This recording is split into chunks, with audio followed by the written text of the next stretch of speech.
Sorry for the disturbance. हम लोग बात कर रहे थे बिंबिसार की। राजगीर को उन्होंने राजधानी क्यों बनाई? क्योंकि राजगीर तीन तरफ से पहाड़ों से घिरा है और पहाड़ों से घिरे होने के कारण इसे प्राकृतिक रूप से वो संरक्षण प्रदान करता है। जब वो अपने टॉप मोस्ट हिल पे अपनी सेनाओं को रख सकेंगे तो वो सभी जगह पे नज़र रख सकेंगे। बिंबिसार की यह सबसे बड़ी नियति थी कि वो सभी जगह पे नज़र रख सकेंगे। बाद में हम लोग देखेंगे कि उदयन ने पटना को राजधानी क्यों बनाया था, तो उसके पीछे भी कारण था कि वो जल दुर्ग से घिरा था। ये पर्वत दुर्ग से घिरा है, वो जल दुर्ग से घिरा था। तो हम लोग बात करेंगे। अभी देखते हैं कि इन्होंने राजगीर को राजधानी बनाई। अब राजगीर इनके लिए काफ़ी सुरक्षित राजधानी था, काफ़ी सुरक्षित राजधानी था। इसके बाद इन्होंने क्या किया कि सेना रखने का प्रवृत्ति अपनाया, मतलब कि सेना रखने वाले शासक थे ये। सेना रखने वाले शासक होने के कारण इनको श्रेणिक कहा जाता था। श्रेणिक का अर्थ होता है सेना रखने वाला, तो सेना रखने वाले शासक होने के कारण इनको श्रेणिक कहा जाता था। इसके बाद हम लोग बात करते हैं कि बिंबिसार राजधानी राजगीर को बनाए, सेना रखने वाले शासक थे। तो इन्होंने क्या किया? इन्होंने मगध साम्राज्य को स्थापित करने के बाद विजय एवं विस्तार की नीति अपनाई। विजय एवं विस्तार की नीति मतलब कि जो क्षेत्र को हम जीत सकेंगे उसको लड़ करके जीत लेंगे, और जो क्षेत्र को नहीं जीत सकेंगे वहाँ वैवाहिक संबंध स्थापित करके जीत लेंगे, विवाह कर लेंगे वहाँ की राजकुमारियों से। ये बिंबिसार की सबसे महत्वपूर्ण नीति थी, वैवाहिक संबंध स्थापित करके वहाँ के क्षेत्रों को जीत लेना। तो बिंबिसार ने विवाह किया था, जिनका उल्लेख मिलता है कि इन्होंने 3 प्रमुख विवाह किया था। और ये तीनों विवाह है कि प्रथम पत्नी उनकी महाकोशला देवी थी, जो कोशल राज की राजकुमारी थी। महाकोशला देवी, प्रथम पत्नी इनकी महाकोशला देवी। महाकोशला देवी आप लिखिएगा, कोशल राज की राजकुमारी थी। दूसरी पत्नी इनकी थी, दूसरी पत्नी इनकी लिच्छवी राज की राजकुमारी थी, चेटक की बहन थी, और इनका नाम था चेलना। और तीसरी पत्नी मद्र कुल की राजकुमारी थी, छेमा। यानी दूसरी पत्नी चेलना और तीसरी पत्नी छेमा। मद्र की राजकुमारी छेमा, लिच्छवी की राजकुमारी चेलना और कौशल की राजकुमारी महाकोशला देवी। इन तीनों पत्नियों के साथ उन्होंने साम्राज्य विस्तार की नीति अपनाई। और इसके बाद मगध साम्राज्य जो है सो पश्चिम से उत्तर तक फैल गया था। आगे हम लोग बात कर लेते हैं कि मगध साम्राज्य में बिंबिसार ने अंग के शासक बृहद्रथ की हत्या कर दी थी। बिंबिसार विजय की नीति जब अपना रहे थे तो अंग, जिसकी राजधानी चंपा है, अंग के शासक बृहद्रथ थे। बृहद्रथ, उनकी हत्या करके बिंबिसार ने अंग को अपने मगध साम्राज्य में मिला लिया था। इसके बाद बिंबिसार अवंती नरेश चंद्र प्रधोत से भी युद्ध करते हैं। अवंती जाते हैं, वहां भी युद्ध होता है इनका। लेकिन अवंती नरेश से युद्ध करने के बाद में मैत्री संधि स्थापित कर लेते हैं, उनसे दोस्ती हो जाती है। और इतिहास गवाह है कि दोस्ती इनकी इतनी ज़्यादा व्यापक होती है कि इन्होंने अपने राजवैद्य जीवक को भेजा था जब वो अवंती नरेश पीलिया से ग्रसित थे।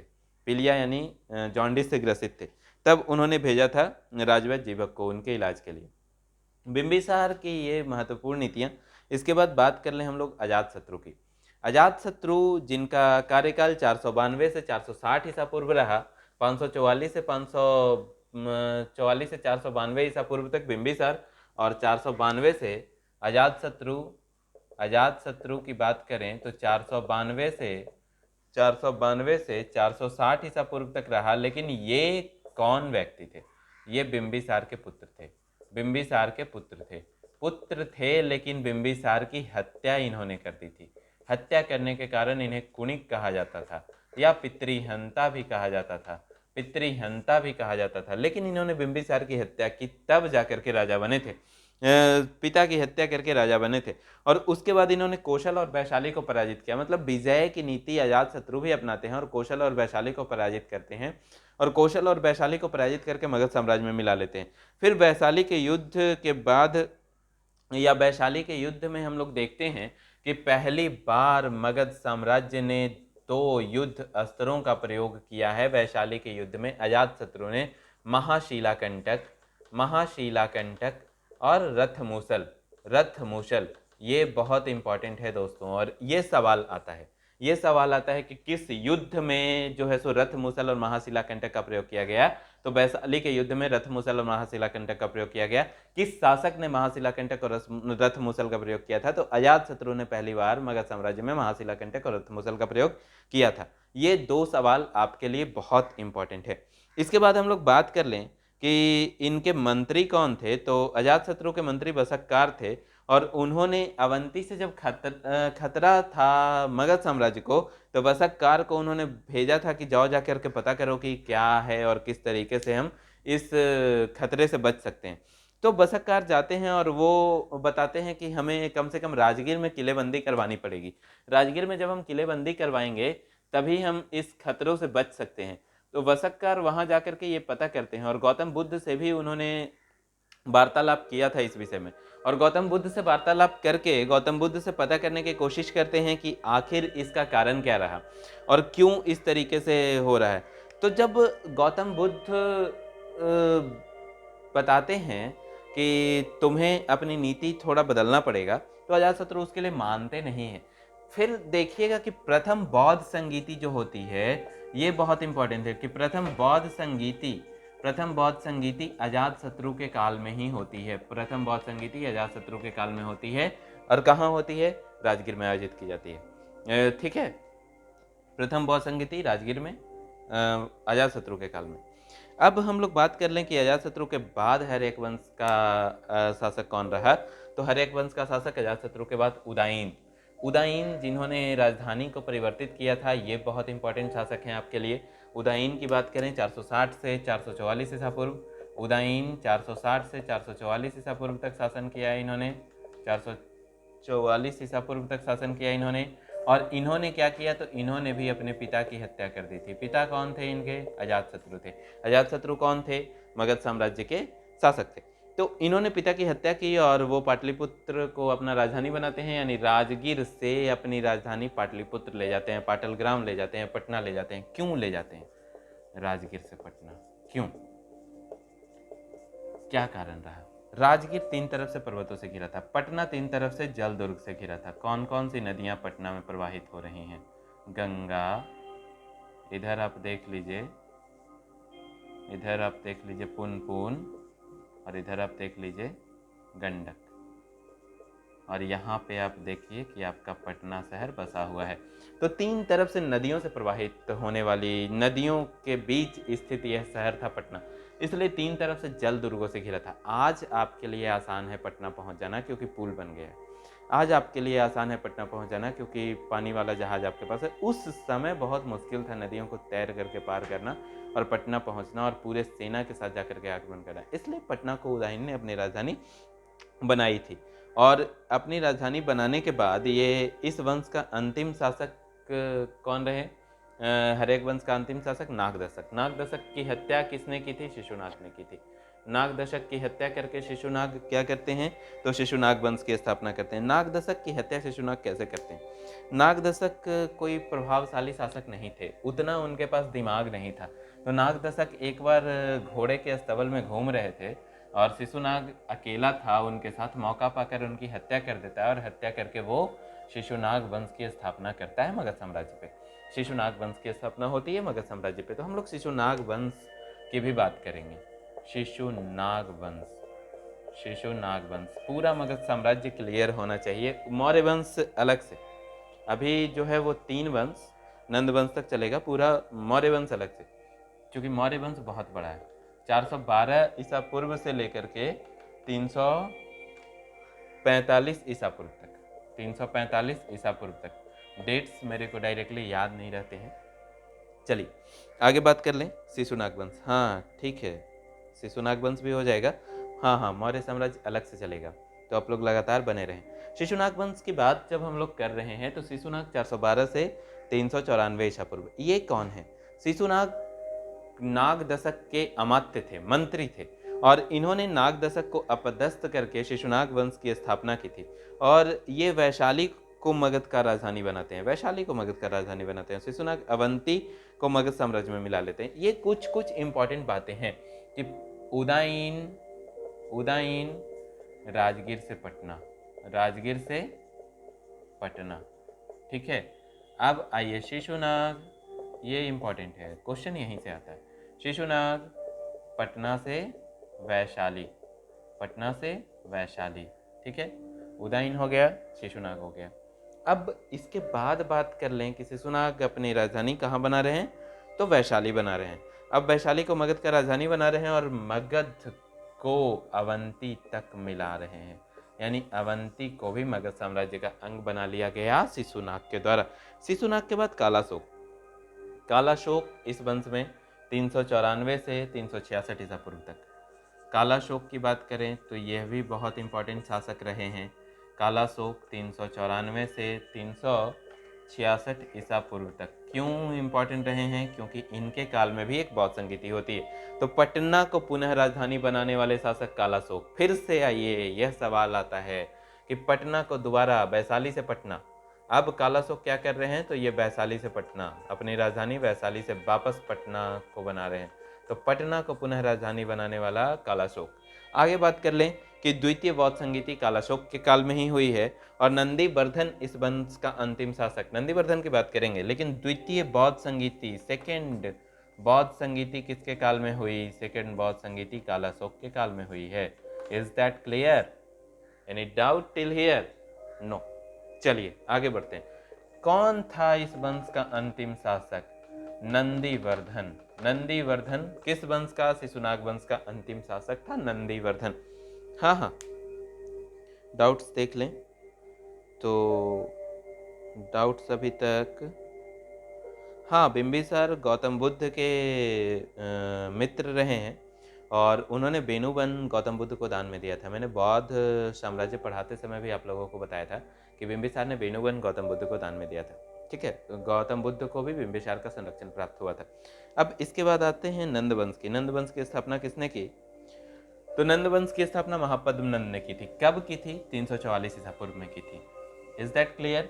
344 ईसा पूर्व से 322 ईसा पूर्व तक नंद वंश का शासन रहा था। 344 से 322 ईसा पूर्व तक नंद वंश का शासन रहा था। नंद वंश की बात करें, नंद वंश 344 से 322 ईसा पूर्व तक नंद वंश का शासन रहा, जिसमें सबसे पहला शासक महापद्म नंद थे। महापद्म नंद थे। महापद्म नंद ने ही नंद वंश की स्थापना की थी और महापद्म नंद इसके संस्थापक थे। और नंद वंश के संस्थापक होने के बाद इन्होंने क्या किया, तो इन्होंने कुछ इम्पॉर्टेंट काम किया था। यह इम्पॉर्टेंट काम था कि कलिंग को अपने साम्राज्य में मिला लिया था। कलिंग जो उड़ीसा का क्षेत्र है, कलिंग को अपने साम्राज्य में मिला लिया था। और कलिंग जब ये जीतते हैं ना महापद्मनंद, तो वहां एक जिन की मूर्ति रखी रहती है। उस जिन की मूर्ति को उठा करके ले आते हैं कलिंग विजय के उपलक्ष्य में। ये इंपॉर्टेंट है, पूछता है कि कलिंग को अपने साम्राज्य में किसने मिलाया? महापद्मनंद ने। आगे पूछेगा कि जिन की मूर्ति कौन उठा करके लाए? महापद्मनंद लाए। इसके बाद आपसे पूछता है कि मतलब एकराट किसे कहा जाता है? एकराट, एकराट की उपाधि धारण की थी महापद्मनंद ने। एकराट मतलब कि सर्वत्र विजेता, सब जगह पे विजयी पाने वाला महापद्मनंद एकराट की उपाधि धारण करते हैं। इसके बाद महापद्मनंद के बाद इसका अंतिम शासक बनता है घनानंद। घनानंद अंतिम शासक है और यह घनानंद का क्या होता है कि यह सिकंदर के समकालीन है और यहीं से प्रारंभ होता है मौर्य साम्राज्य के उत्पत्ति का। क्योंकि चाणक्य और चंद्रगुप्त मौर्य दोनों मिलकर के घनानंद को पराजित कर देते हैं और क्या करते हैं कि मौर्य वंश की स्थापना करते हैं। क्यों करते हैं? आखिर क्या वजह थी? क्यों चाणक्य ने एक अलग व्यक्ति को मगध साम्राज्य के शासक के रूप में नियुक्त करने का प्रण किया था? क्यों चाणक्य ने एक अलग व्यक्ति को मगध साम्राज्य का शासक बनाने का सोच लिया और नियति को बदलने का प्रयत्न किया? क्यों? क्योंकि अभी आपका जो भारत था ना, उसमें पश्चिम तरफ से आक्रांताओं की आने का संकेत मिल रहा था और ये आक्रांता था सिकंदर, जिसका बेबीलोन में मृत्यु हो गया था। और इसका जो दूत था सेलुकस निकेटर, ये मगध के दरबार में, घनानंद के दरबार में आया भी था और मगध को जीतने का प्रयत्न कर रहा था। तो यह बात घनानंद को पता नहीं चल पा रहा था, लेकिन चाणक्य को पता चल रहा था और चाणक्य को देश प्रेम बहुत था वो अपने राष्ट्र के प्रति प्रेम की भावना रखते थे। क्योंकि एक कहानी से आप समझिएगा तो पता चलेगा कि राष्ट्र के प्रति एक प्रेम की भावना कैसे रखते थे। एक बार एक चीन का यात्री आया और चाणक्य से मिलने गया। तो चाणक्य राजकाज में लगे थे। राजकाज कहने का मतलब कि वो प्रधानमंत्री थे, तो राज के कुछ काम कर रहे थे, तो दिया जलाए हुए थे। तो वो व्यक्ति आया कि मैं आपसे मिलना चाहता हूँ। तो बोले कि बैठिए। बैठे। तब चाणक्य क्या कर रहे हैं कि उस दीपक से जो वो काम कर रहे थे, काम अपना ख़त्म करने के बाद उस दीपक को उन्होंने बुझा दिया। उसके बाद फिर दूसरा दीपक जलाया और फिर बैठ करके उन्होंने बात करना शुरू किया। तब वो व्यक्ति पूछता है कि आचार्य, मैंने देखा कि एक दीपक जल रहा था और आप काम कर रहे थे। काम करके जब आप उठे और मुझसे मिलने आए तो आपने दीपक को बुझा दिया और फिर इधर एक नया दीपक जला दिया। तो आपने ऐसा क्यों किया? वह दीपक भी तो प्रकाश दे रहा था। आचार्य कहते हैं कि वो दीपक राजकोष का दीपक था। वो दीपक राजकाज के लिए, क्योंकि उसमें जो धन लगा है वो राजकोष का लगा है और मैं उस वक्त काम कर रहा था तो वो राजा का काम कर रहा था, इसलिए मैंने राजकोष के दीपक का उपयोग कर रहा था। लेकिन जब मैं अब व्यक्तिगत काम कर रहा हूँ, आपसे वार्तालाप कर रहा हूँ, तो मैं राजकोष के धन का दुरुपयोग नहीं कर सकता, क्योंकि उससे देश का नुकसान होगा। यह मेरा व्यक्तिगत दीपक है जो आपसे व्यक्तिगत बात करने के लिए इस्तेमाल हो रहा है। यह बात सुनकर वह व्यक्ति काफ़ी अचंभित हो गया कि आपका देश के प्रति इतना प्रेम, देश के प्रति इतना लगाव। वह थे चाणक्य। वह थे मौर्य साम्राज्य के संस्थापक चंद्रगुप्त मौर्य के गुरु। चंद्रगुप्त जब परेशान सा हो जाता था, चंद्रगुप्त जब एकदम अजीब कश्मोकश में फंस जाते थे, तब चाणक्य समझाते थे। चंद्रगुप्त की जब ट्रेनिंग चल रही थी, मौर्य साम्राज्य जब पढ़ेंगे तो बहुत सारी कहानियाँ आएंगी। चंद्रगुप्त की जब ट्रेनिंग चल रही थी तो चंद्रगुप्त ने परेशान होकर के आचार्य से पूछा कि आचार्य, क्या इतना मुश्किल है मगध का साम्राज्य बनना, सम्राट बनना? क्या इतना त्याग करना पड़ता है? अगर इतना मुश्किल है तो मुझे नहीं बनना है। चाणक्य कहते हैं कि अगर ये काम मुश्किल नहीं होता तो आज हर कोई मगध का सम्राट होता। आज हर कोई मगध का सम्राट होता। यह बात है।